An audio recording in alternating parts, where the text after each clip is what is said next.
Near mint condition, the home of collected editions. That cover's so awesome. Absolute format is the best way to own this store. Time to empty those wallets and fill those shelves.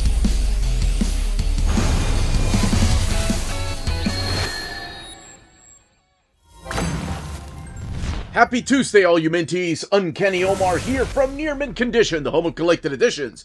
And join me today for my overview of the weekly releases from Marvel Comics coming out this particular week in collected editions. That's right, this segment is back. So let's go ahead and get started.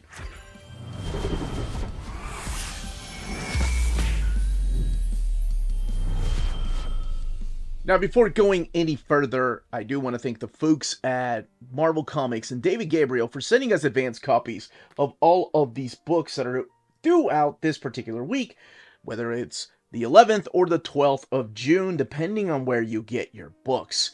Now, some of you ask, hey, where are the trades from last week?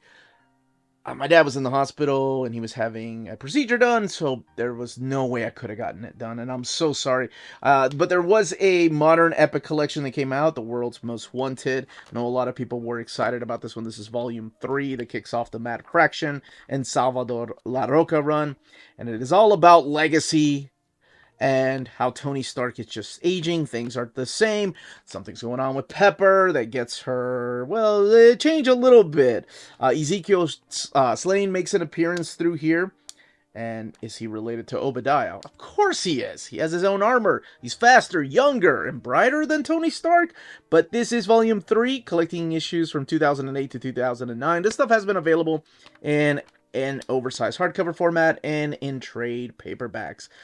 But yeah, this is where you're going to meet the character of Ezekiel Stane, and of course that is Obadiah's son. And he blames Iron Man for the death of his father and the downfall of his company. But really quick, I did want to point that was out because people wanted to see just a little bit of what the inside looked like. Okay, but the normal overviews are going to go... Okay, but the normal overviews are back today, where I'm going to be focusing a little bit on each of these 8 books that are coming out this week. We've got a complete, they're not called complete collections, but they are thick. We have a reprint of an X-Men, a very classic X-Men epic collection, a new epic collection, the MASTERWORKS right there, and new trade paperbacks of series that are ongoing or limited series. Now, before I do go any further, please don't forget to smash that like button. That goes a long way for us here on the channel. Very small thing you can do, but it means the world to us. As always, I'll put timestamps in the description of the video. Not sure why I did that. It's down below in the description of the video. There's a lot of things, like a link to our Patreon as well. And a link to our spread shop where you can get our stickers and our logo on t-shirts and hats, whatever you need. All right, let's go ahead and start. Oh, I haven't even thought about it. What am I going to talk about? Let's talk about the Obi-Wan Kenobi book. Star Wars Obi-Wan Kenobi. I'm always curious if there's anybody out there that just doesn't want the TV shows, doesn't want any of the movies, and decides, instead of watching, to read the adaptations. I'm not sure if there are anybody out there like that, but if you are out there, more power to you. I actually had a friend of mine that read the Batman Returns adaptation instead of watching the movie, and I was like, who are you, dude? How do you do that? But this is based on the Disney Plus Obi-Wan Kenobi miniseries. It is written by Jody Houser, Salvador La Roca doing the art, and Guru FX doing the color, and Joe Caramagna doing the lettering. Phil Noto supplying some of the covers, and this gives you a quick idea as to where we are with the character of Obi-Wan Kenobi. Now, if you haven't seen the show, this will spoil the show, because this is almost like a play-by-play. A couple of scenes are switched up a little bit, but most of it plays the exact same. So Obi-Wan Kenobi has decided to leave the Jedi Order because they've been killed off after Order 66, so it's not like he had much of a choice. But he is on Coruscant. And also there is this young Luke Skywalker, who he decided to keep an eye on. Of course, he made a promise to his dying mother that he would keep an eye on both the baby boy and the baby girl. Now, it's really cool, but much like the TV show, you know, it had me excited. I was like, we're going to get to see him keep an eye on Luke Skywalker? Are you kidding me? And did I say Coruscant? I meant Tatooine. But anyway, it was so cool to have the actors back. And how it plays in the comic book, it's the same way. Salvador Larroca's artwork is that of most recent years, where it seems like he's using a light box to just capture the image of the actors and actresses. Now, it's a little bit of a red herring because you think, oh, they're in Tatooine, he's talking to Owen, this is going to be an adventures of young Luke Skywalker and Obi-Wan Kenobi. But what it does is that Leia Ortega is held for ransom. She's kidnapped. So instead of it being a moment between, is that Flea? I think it's supposed to be Flea. Between Obi-Wan and Luke, it turns out to be an adventure between Luke and getting Leia back and seeing their relationship build from that. Now, of course, the dark side is sending out some of their operatives to go and rescue, or I'm sorry, go and get her back. They still don't know exactly what's going on, and the whole secret as to who Darth Vader is not known by everybody. They don't think that Anakin Skywalker's still around, that he's actually could be dead. And is there a fight here? Is there a reunion between Obi-Wan and his Padawan, Anakin? Well, I will leave you to find out if that actually happens or not. But it does play out the exact same way that the show played out. The same characters are here that were in the TV show. Like I said, a couple of scenes are switched up. Some of the dialogue is a little bit different, but other than that, it's practically the same thing, almost shot for shot. And this book retails for $29.99. It has 200 pages. All the way in the back is where you're going to see the variant covers right here, including some of our new characters there. And that's a Stephanie Hans cover. And that is Star Wars Obi-Wan Kenobi. Wolverine, Sabertooth War Part 1. This is Wolverine by Benjamin Percy, Volume 8. And yes, it is a Part 1. This is a crossover with X-Force. It's going to be a big event that wraps up Benjamin Percy's run on Wolverine and X-Force. But then again, that is towards the end of the Krakoa era. You know, and a lot of people have asked me, because these have been coming out in oversized hardcover, will they collect those in oversized hardcovers? And I honestly don't know. I assume they're going to finish them out. I mean, we could get up maybe a Sabertooth War collection. I don't know. So, as of this video, of course. Written by Benjamin Percy and Victor Lavalle. And drawn by Jeff Shaw and Corey Smith. And then the inkers are Jeff Shaw and Oren Jr. Alex Sinclair doing the colors. And Corey Petit doing the lettering here. Collecting Wolverine issues 41 through 46. The book has 144 pages. Now, if you haven't read Sabertooth or Sabertooth in the Exiles, this will spoil some of those things for you. So just keep that in mind moving forward. $17.99, 144 pages. Wolverine has no idea what's in store for him. This, by the way, holy crap, it is violent. Like, Sabertooths are ripping everybody apart. Yes, I said Sabertooths in plural. So what's happening here?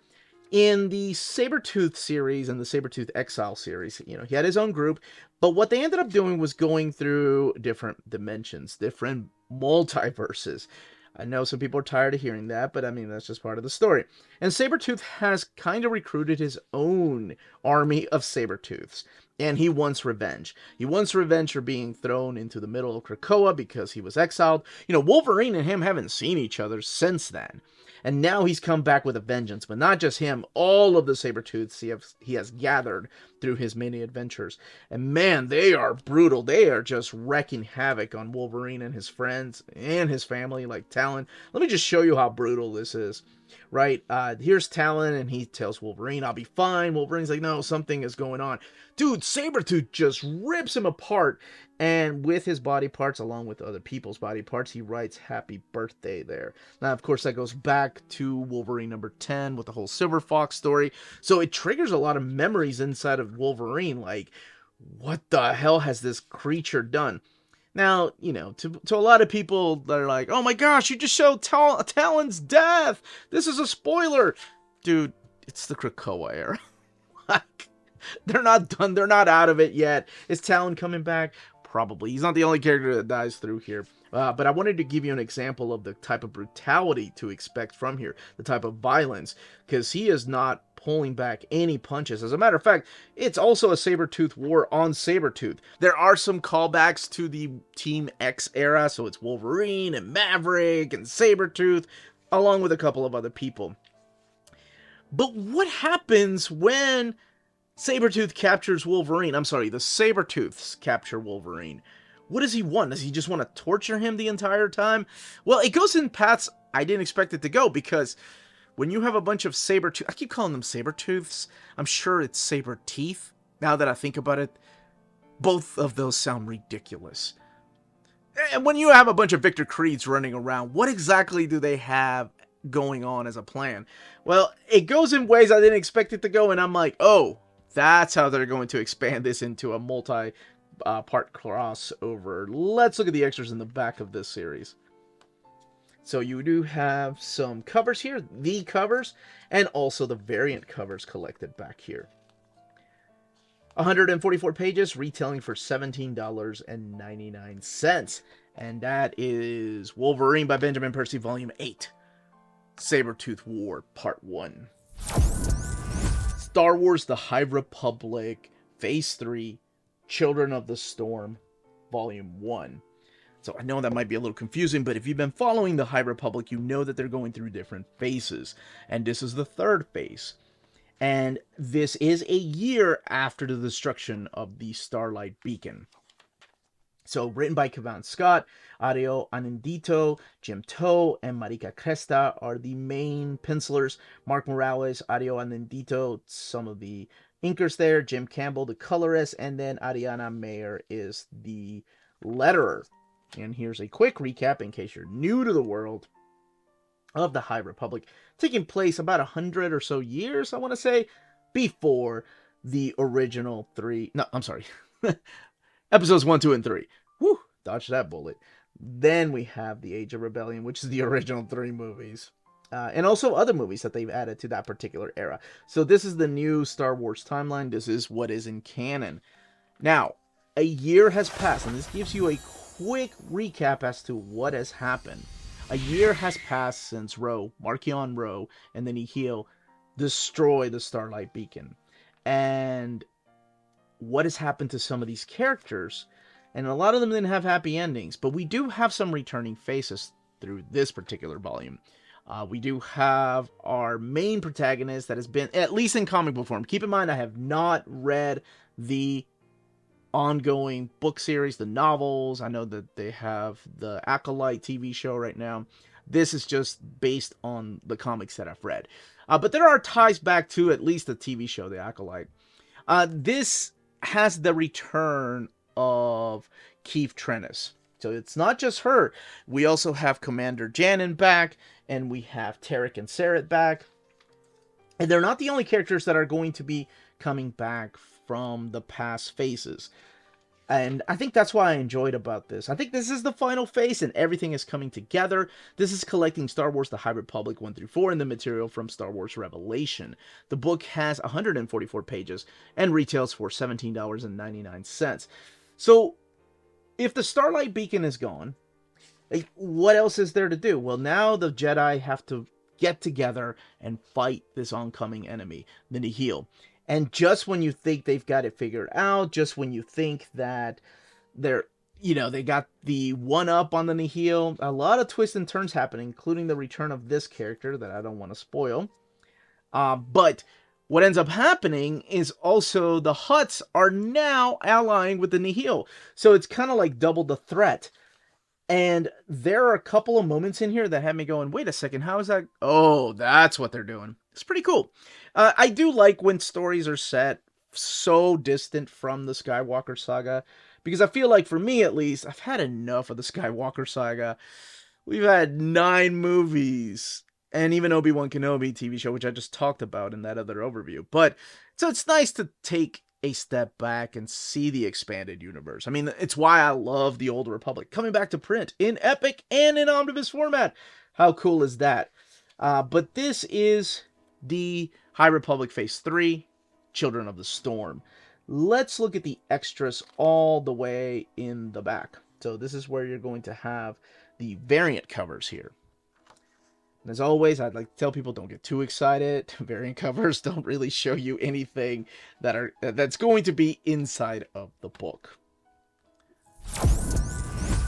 Incredible Hulk, Volume 2, War Devils.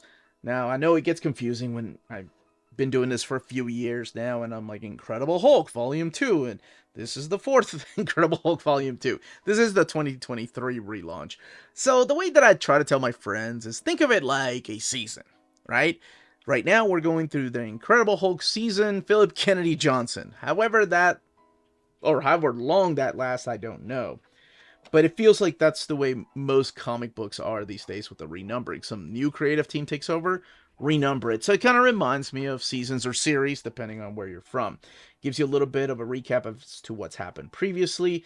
This one I'm not going to go too deep into spoilers because really there isn't much spoilers as to what happened before. We have Bruce Banner not remembering, when he turns into the Hulk, and then the after effects of what happens when he turns into the Hulk. He's teamed up. I don't want to say teamed up, but he is forced upon taking this little sidekick named Charlie, this young lady that has been with him, and she plays a big part.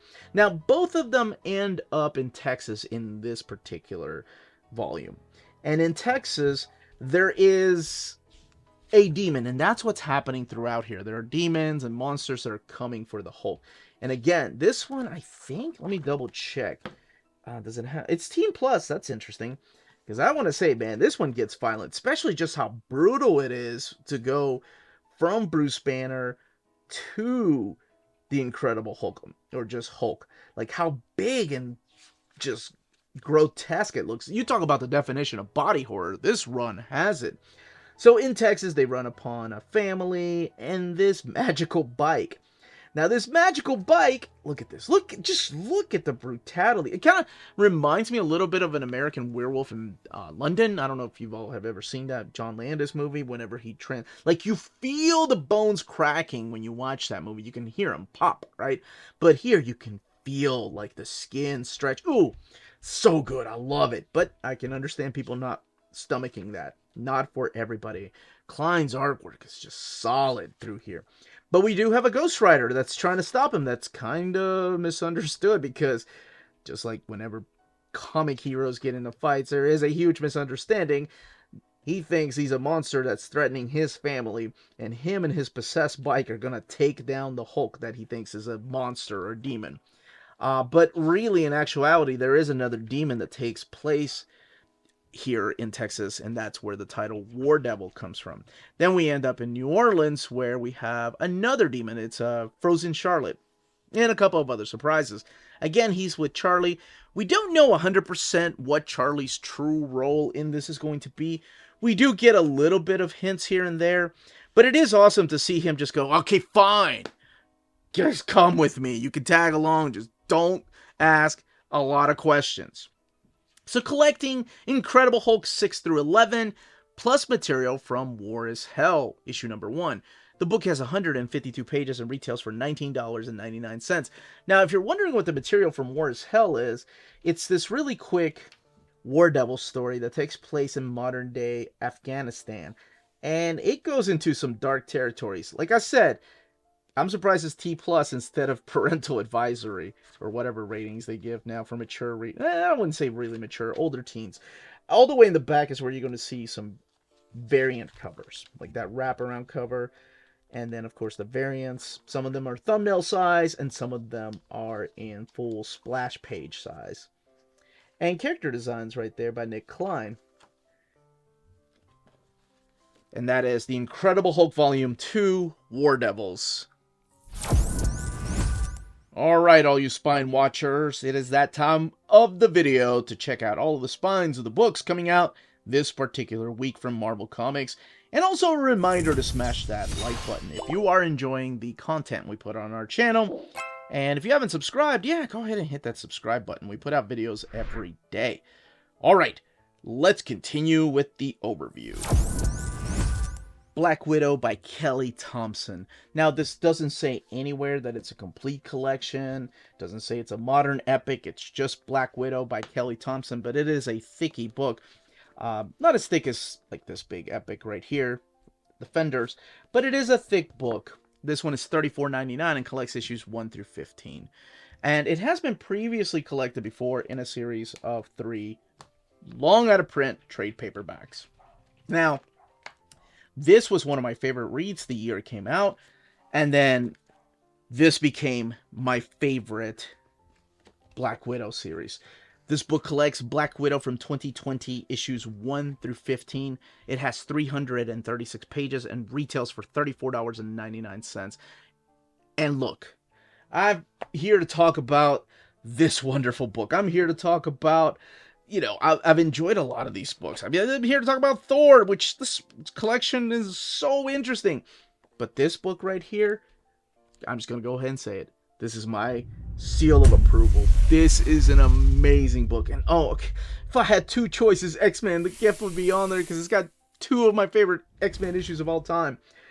Kelly Thompson, Elena Casagrande. This is, I think, the first time I ever saw her artwork, and I was blown away. Rafael de la Torre, Rafael Pimentel, and then Elena Casagrande doing her own inks, Rafael de la Torre doing his own inks, and Elisabetta D'Amico and Rafael Pimentel, and Jordi Belair doing the colors, Carlos Gomez and Federico Blee doing the flashback art, and Corey Petit and Clayton Cowles doing the lettering. Oh my gosh. Okay. So, I don't want to spoil what happens through here, but Natasha is in a phase of her life where she has given up being the Black Widow. But that's not as easy as you think. She disappears, and she wants to disappear from that life of being a superhero. So, she has a new job, a new role, and her life is grand. Nobody's heard from her. Clint catches her on television, and he lets Bucky know that he found her, and she doesn't even know people are looking for her. She's got a new life, and she's happy. But that happiness comes with a price. Why is she happy? That's the first 5 issues. The first 5 issues are this big mystery as to how she came about, how she ended up disappearing, and is she being held against her will, or is she naturally happy, just living a new life of mother and wife. Oh my gosh. And let me just show, look how awesome this is. The layouts and just the composition. And it gets better. The art is amazing. Like Casagrande's artwork. I have been wanting this book to come out in an oversized hardcover format for so long. Maybe we can get like a Kelly Thompson collection. It won Eisner's, by the way. Not sure how many, but it won Eisner's. Now, that's the first 5 issues. The first 5 issues are setting it up. Variant covers on the opposite side of the standard edition cover at times. Damn, that's good. We do have the return of the White Widow. But the first 5 issues set up the whole mystery. Something happens at the end of that it causes her to have this emotional, like, it almost like a breakdown, if you will. But she's stronger than that. Like, she doesn't have an emotional breakdown. She ends up just putting that aside to focus on the mission. And then again, the final arc in here, she becomes that character that we all know and love, and has to team up with some past friends and some new friends to take down this big bad that is kind of the overall arc of everything here, with the living blade and all of that. But that's all I will say about this. If you've trusted my, hey, I recommend this, or my hidden gems, or whatever it is in the past, just do yourself a favor and read this. It's an amazing, amazing story that doesn't disappoint, and it kicks off with a strong start. And all the way in the back, some variants and some character designs, and then other collected editions here. Like this is the one by Edmondson and the one by Wade up here. But that is Black Widow. X-Men Epic Collection, Volume 12, The Gift. Back in print. I don't have the original one to compare it to. And I went against my every ounce of love for this era to pick another book instead of this. Oh my gosh, what Man, am I regretting it? No, I stand by my statement. Black Widow it is. Chris Claremont, Dave Cockrum for that Nightcrawler miniseries.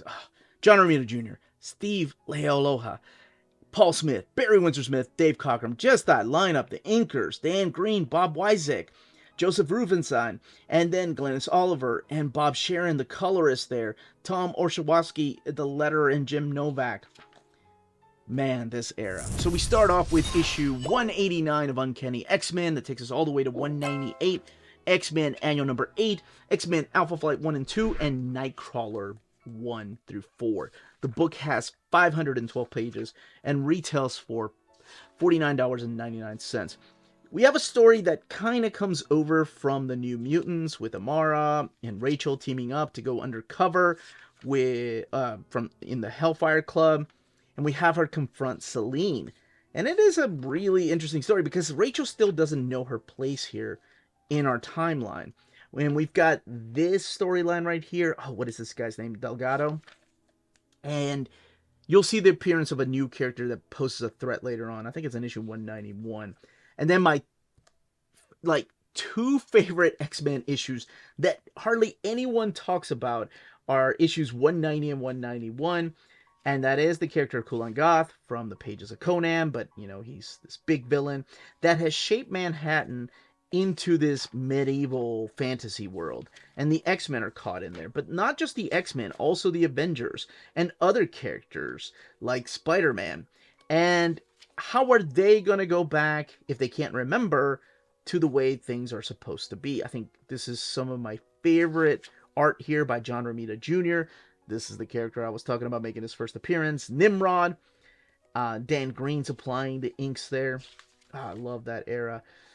And you have Rogue still trying to adapt to becoming a hero instead of a villain. They fight Magus here, Warlock's father.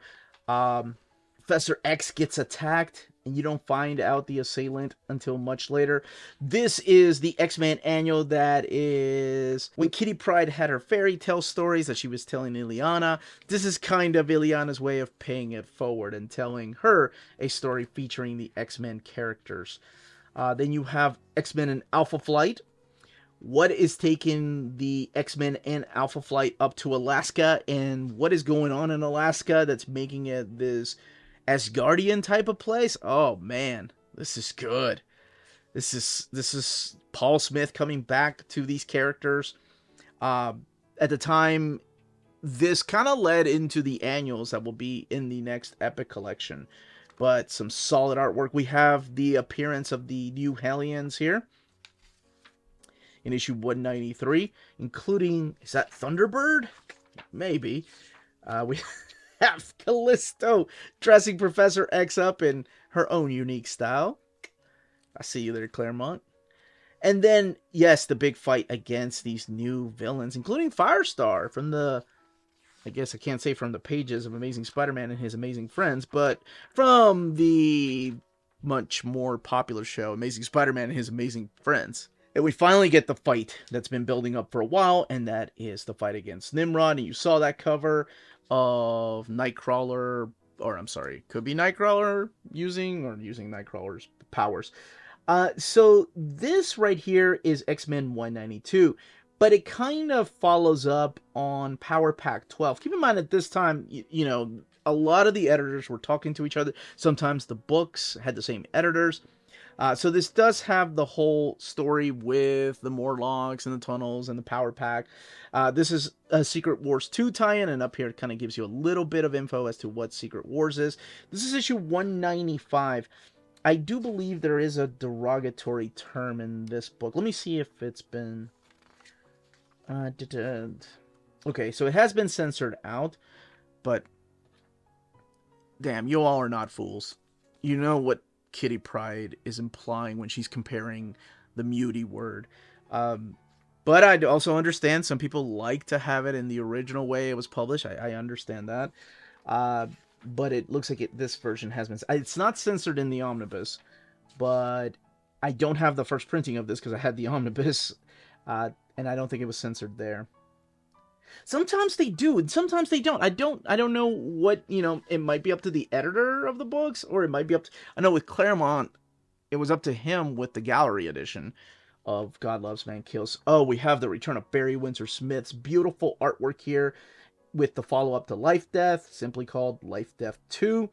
And then the Nightcrawler miniseries, which is written by Dave Cockrum, telling the story that he's been wanting to tell of just swashbuckling adventures of Nightcrawler in space with a bunch of space pirates and the space shark with Lockheed. Lockheed actually joins him for that. And we still, from time to time, check on Earth and then some of the characters from maybe the fairy tale story that he drew. And that is what's collected in this. In the back, we do have a little bit of extras, like this Marvel Age issue. And this Marvel Age, oh, that's a beautiful picture by Paul Smith. I didn't talk about this, but there is an amazing conversation between Rogue and North Star in the X-Men and Alpha Flight issue. And I think back then they were limited to what they could do and say. And it feels like it wasn't until years later that we actually got the payoff to that. Not the way that a lot of people probably wanted it to be, but I think it was the way that, I guess, editorial approved, and that was in Alpha Flight 106, and you probably know what I'm talking about.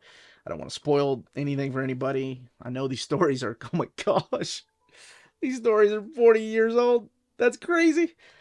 512 pages, $49.99, and back in print. Thor Epic Collection, Volume 24, The Lost Gods. What an interesting collection. What an interesting collection. This collects Journey into Mystery 503 and the -1 issue, Valkyrie, which I'm so glad it's in here, issue number 1, and then Hercules and the Heart of Chaos miniseries, 3-issue miniseries. This is during the era of Tom DeFalco. You do have James DeMatteis, Len Wein, and Ron Frenz writing some of the stories. The pencils are the most interesting part about most of this book right here, because it's credited, I remember these group of people also working on Wonder Woman, it's as Deodato Studio. So you have Carlos Mota, Rene Micheletti, Eddie Wagner, Mark Campos, and company. So I'm not sure who else needed to be credited. Sal Buscema, Pablo Raimondi, and Ron Frenz with Manny Clark. And then you have Deodato Studios there for inks, as well as Al Milgram and Joseph Rufenstein.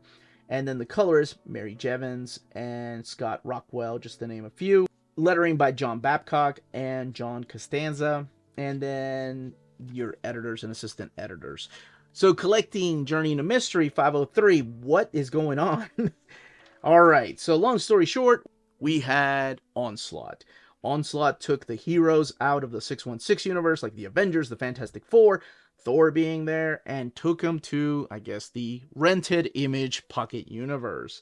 So, what did Marvel do? Well, we still got to publish comics. Tom DeFalco, any ideas? Sure. Let's change the title back to the original title. We'll have Red Norvell in here. We'll call it Journey into Mystery. We won't call it Thor, even though we'll have a lot of the Asgardian gods over here. Even though some of the Asgardian gods that we'll have in this book also appear in the Heroes Return or Reborn universe. It's a headache, believe me. I'm sure editors were having nightmares too of like, wait a second, we can't use that character. We use Lorelei, but we can't use this character. Yeah, I'm sure it was a nightmare. So this is a bunch of Asgardian gods that are trapped here on Earth without any memories of being gods. You do have a couple of new characters, maybe, or maybe they turn out to be actual gods. But yes, characters like Balder the Brave, or even the Warriors 3 or Sif are trapped here on Earth. And Red Norvell says, hey, you guys are Asgardians. Wake up. So the people here, the humans, are like, am I an Asgardian or what's going on? Ulik the Troll gets involved through here. You have the Return of the Wreckers. And now some of the humans are starting to figure out, you know, there's more to me than I think is going on. This is the fight against Ulik, or with Ulik actually, and Spider-Man joining in the fight. And the Wrecking Crew right there. So a lot of them are starting to figure out that they have more powers and something's going on. But how were they exiled? What exactly is happening? It is one long story that involves this character right here of Seth. And Seth has been messing with them with a little bit of a twist as to the revelation as to who one of these characters turns out to be. But again, if you were reading the Heroes Reborn era, you're going to be like, well, doesn't make any sense because that character, whatever.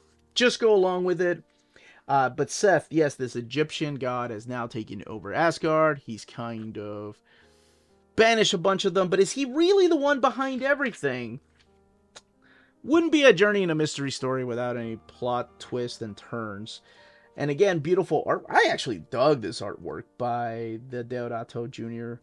Studios. And you have the fight against Seth and Odin there. And we also have in here, like I mentioned, the Valkyrie one-shot. This was a comic I just found. And I was like, oh, Brunhilde has her own mini... I thought it was a mini-series, but it turned out to be just a one-shot. This is the story written by J.M. DeMatteis right here and Len Wein.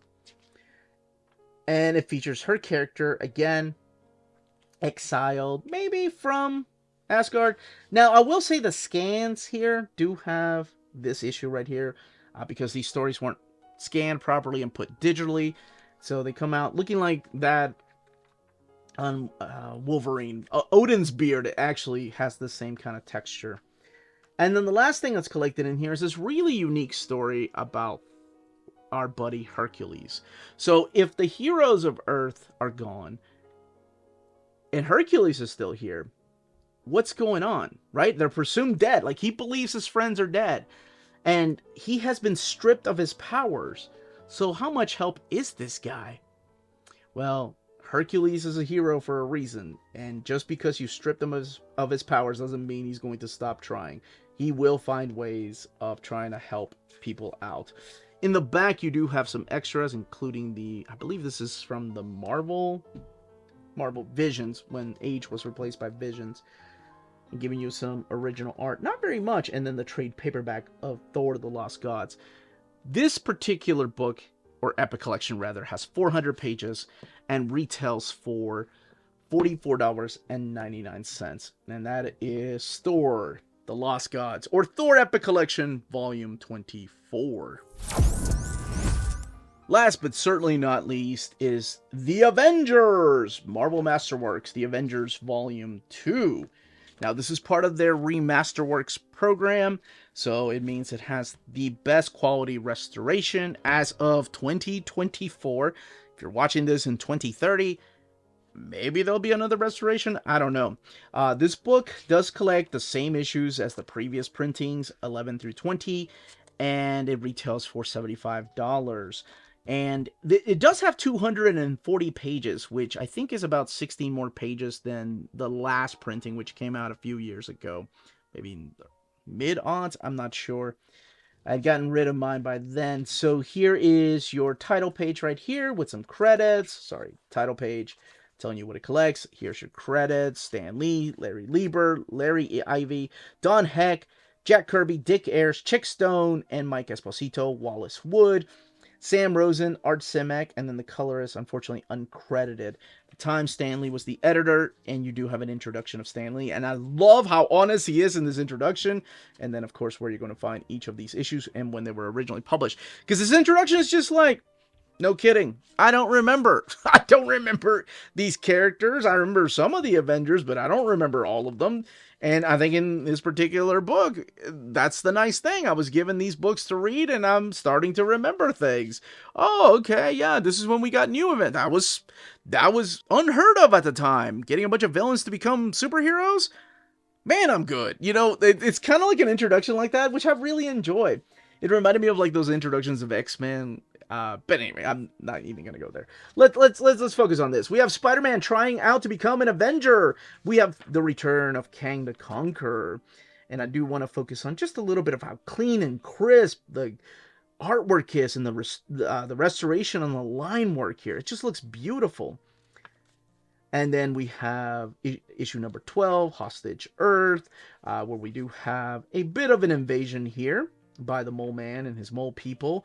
And of course, the Avengers, it's never as easy as you think it's going to be. This is the Count Nefaria story right here. We have that character, and so we have that fight with Count Nefaria featuring the Avengers. And the Avengers for a little while, you know, since issue number 4, have had this lineup of Cap, Iron Man, Thor, Giant Man, and Wasp, but things are going to get shaken up a little bit here. And by shaken up, I mean there's going to be a change that is coming in the next issue. We have the Masters of Evil now, led by Baron Zemo. And he has the Enchantress, the Executioner there, and I believe the Trapster and the Black Knight. Yes, the Black Knight, not the Trapster, the Melter. What the hell is wrong with me? Whew, did a lot of reading this past week. But in issue number 16 is when the Avengers kind of disassemble after the fight against the Masters of Evil. So it's up to Cap to recruit new members. And who he ends up choosing, I'm sure was controversial for the time, but it's Scarlet Witch, Quicksilver, and Hawkeye. Characters who were villains up until this point, and now they're on the side of the Angels. And there's this fight here with the Minotaur, and maybe the Hulk showing up. And you're going to be seeing a lot of the dynamic of the group just changing a little bit, right? They're used to Captain America being the leader, and both him and Iron Man and Thor kind of not really, I don't want to say at odds with each other, but almost like a respect for each other, that they all have their own comic, I guess. So it's understood that everybody has equal leadership. You have the coming of the Swordsman right here, who will play a big part in the next few volumes. And then this is actually the two-parter with the Swordsman and the Mandarin right there. But I do love the relationship between Cap and Hawkeye. How Hawkeye just respects this guy. And I think most people want to see what are the extras. Okay, so we do have some Avengers covers here, some original artwork, some original internal pages, and more of the covers featuring some of the early designs of the covers that had to be changed due to editorial.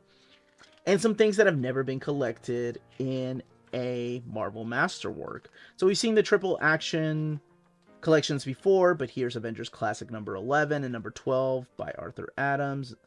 And then from Marvel Masterworks Volume 2 and the Mighty Marvel Masterworks, which I know for a fact was never collected, by Michael Cho, the biographies on the creators behind the stories here. Again, this particular version has 240 pages, sewn binding, retailing for $75. And that, as they say, is that.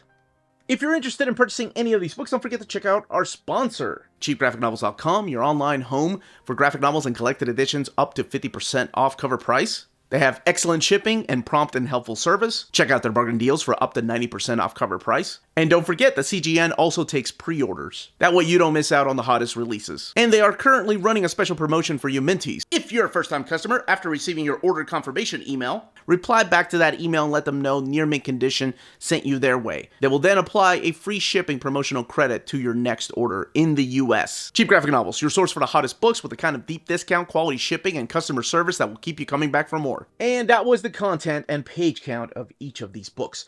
Let me know in the comments down below which ones you are picking up, which ones you are hoping will be collected in an omnibus one day or an oversized hardcover, or you're just happy getting it in any kind of collected edition. What books you've been enjoying that have been coming out recently. If you have any questions, leave them down below. Don't forget to smash that like button on the way out. Everyone stay healthy and safe out there. Much love.